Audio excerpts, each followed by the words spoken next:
আরেকটি বড় প্রশ্ন যেটা 5 নম্বরে থাকে, এটি তোমাদের কাছে করে দেখাচ্ছি। দেখো প্রশ্নটা হচ্ছে এরকম, এক ব্যক্তি 28,000 টাকা তার 13 বছরের ছেলে এবং 15 বছরের মেয়ের নামে এমনভাবে আমানত করলেন যেন উভয়ের বয়স যখন 18 বছর হবে তখন প্রত্যেকে সুদে আসলে সমান পাবে।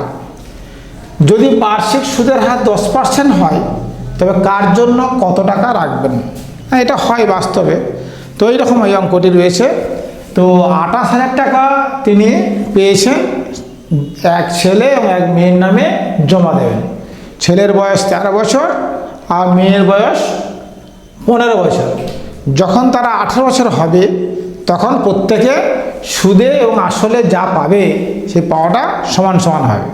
তো কার নামে কত টাকা দিয়েছিল রেখেছিল জানতে গেলে সুদের হার তো জানা দরকার। এখানে সুদের হার দেওয়া আছে 10% এবং সময়টা জানা দরকার। সময় আমরা বের করে নিতে পারবো। যার 13 বছর বয়স তার 5 বছরের জন্য হবে, আর যার 15 বছর বয়স তার 3 বছরের জন্য হবে। নিশ্চয়ই যার বয়সটা বেশি তার জন্য বেশি টাকা দিতে হবে। দেখা যাক কার জন্য কত টাকা দিয়েছে, যদি সুদ আসলে সমান পেতে হয় দেখা যাক। যেটা দেওয়া আছে এটা আমরা তথ্যের আকারে এখানে উপস্থাপন করছি। আসল এখানে বড়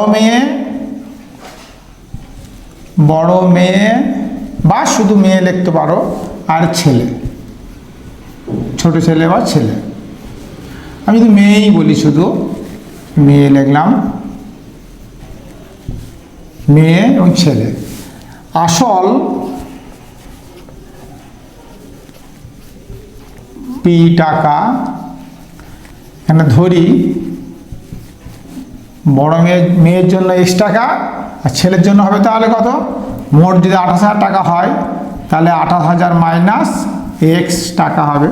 এখানে টাকা একটা লিখে নিয়েছি, আর লিখতে হবে না। সময়, মেয়ের বয়স এখানে 15 বছর, তাহলে সময় আসবে টি বছর, মানে সেটা 18 মাইনাস 15 সমান 3, আর ছেলের বয়স 18 মাইনাস 13 সমান 5 বছর। বার্ষিক সুদের হার, বার্ষিক সুদের হার আর পার্সেন্ট, এটাও 10%, এটাও 10%।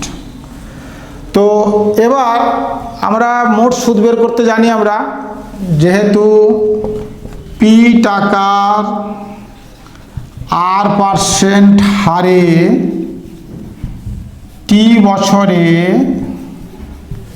মোট সুদ সমান পি টি আর বাই 100 টাকা। সেহেতু মেয়ের ক্ষেত্রে কত সুদ পাই দেখে নিই। সেহেতু মেয়ের ক্ষেত্রে মোট সুদ সমান আসল তোমার X, টি সময় কত? 3 বছর। সুদের হার 10%, 10/100 টাকা সমান 3x বাই 10 টাকা। 3 বছরের সুদ আসলে কত হবে না, মোট সুদ ও আসল সমান x টাকা ছিল আসল, আর সুদ দাঁড়ালো 3x বাই 10 টাকা, মানে 13x বাই 10 টাকা। এটা দাঁড়ালো তার মেয়ের জন্য যে X টাকা রাখা হয়েছে তার সুদ আসল। আমাদের এরপর দরকার ছেলের জন্য, তাহলে ছেলের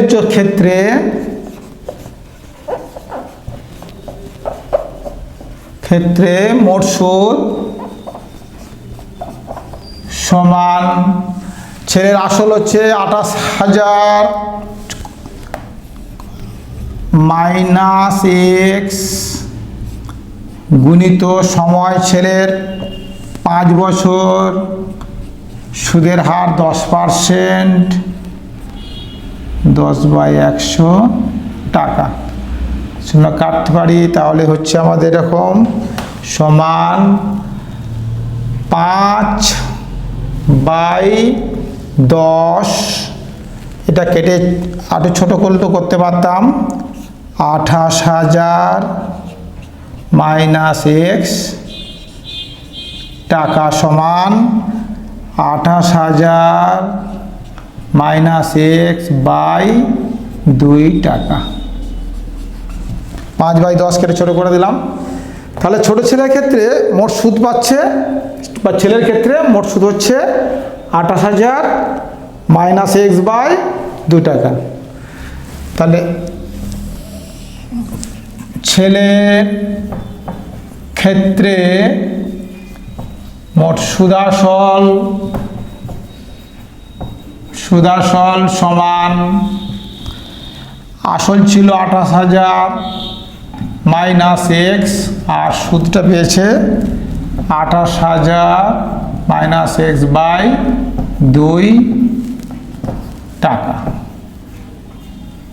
সমান, যদি এলসিএমটা করে নিই 2, 56,000 - 2x প্লাস 28,000 - x টাকা সমান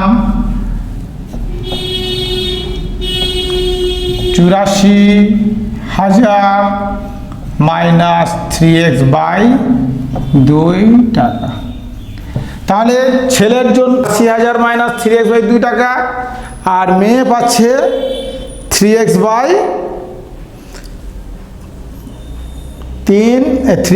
10 প্লাস x সমান 13x বাই 10 টাকা। তো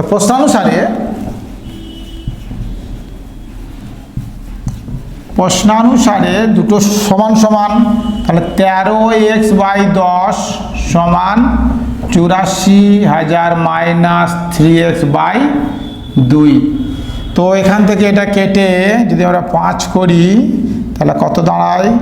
13x = 84,000 গুণিত 5 - 15x, বা 13x প্লাস 15x সমান 84,000 ইন্টু 5, বা 28x = 84,000 গুণিত 5, বা x =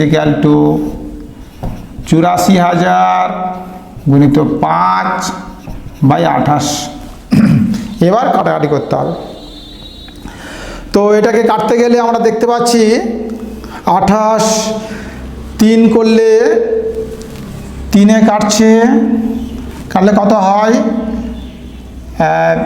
28 3-এ 3,000 হয়। 3,000 সমান কত হচ্ছে? 15,000। 28 3-এ 84 আর 3টে 0, 3,000, এটা কিন্তু 5, 15,000।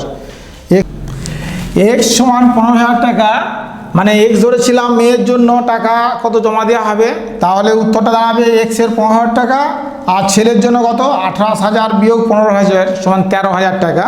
তাহলে উত্তরটা এইভাবে দাঁড়াবে। উত্তর 1 নম্বর, মেয়ের জন্য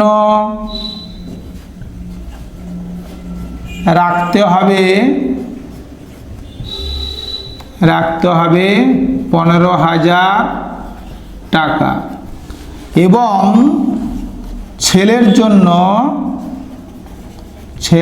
জন্য রাখতে হবে 28,000 - 15,000 টাকা সমান 13,000 টাকা। দুটো পাঠিয়েছে, কার জন্য কত রাখতে হবে, মোট 28,000 টাকা। এভাবে টাকাটা আমরা ভাগ করে দেখাতে পারবো। তাহলে দেখছি যে প্রথমে যে অঙ্কটা দেওয়া থাকবে সেটা স্টেটমেন্ট আগে এখান থেকে আমরা লিখে নেব। এই যে স্টেটমেন্টটা দেওয়া আছে করেছি, এই স্টেটমেন্টটা লিখে নেব, নিলে ছেলের জন্য কত, মেয়ের জন্য কোনো আলাদা করে বের করতে পারবো। তো সেখানে যা শর্ত বলেছে, শর্ত অনুসারে আমরা সমীকরণটা দাঁড় করাবো, সলভ করব। অনেক সময় এই অঙ্কটাই চাই, এই যে এখানে দিয়েছি সুদে আসলে সমান হবে, এটা দেয় না। অনেক সময় বলে উভয় ক্ষেত্রে সুদ সমান হবে, তখন আর আমার এখানেতে এই এক্সট্রা যোগ করতে হবে না, এবং এখানেতে 28,000 মাইনাস এক্সট্রা যোগ করতে হবে না। এর যা সুদ হয়েছে সে 3x/10 টাকা, আর শুধু হচ্ছে 28,000 মাইনাস x/2 টাকা, এই দুটো সমান করবো। সমান করলে এক্সের যা মান বেরোবে সেই অনুসারে অঙ্ক করতে হবে। আমার এখানে শর্ত যেহেতু দেওয়া আছে সুদে আসলে সমান হবে, সেই জন্য সুদ আসলে সমান করে সমাধানটা আমরা করলাম। বুঝতে পেরেছ? এইভাবে আমাদের সমাধান।